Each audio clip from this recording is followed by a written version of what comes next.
Nendest on ilmselt kõige rohkem räägitud ka, ma arvan. Nad on kõige sellisem high-tech ja kas nüüd Skype'i sarnased, aga järgmine põlvkond Skype'ist. Jah. Järgmine põlvkond Skype'ist.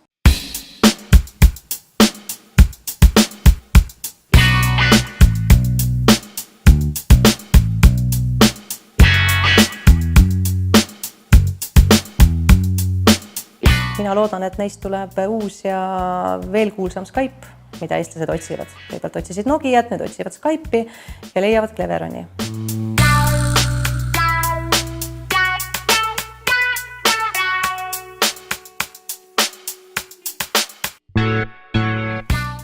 Ja mina hoian neile pöialt, sest et ma kohe kujutan ette, mida nad Monacos rääkida võiksid.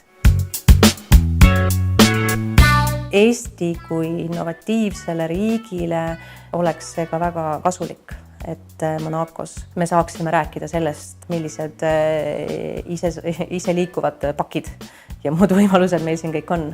Nii et nendel oleks Monacos palju rääkida.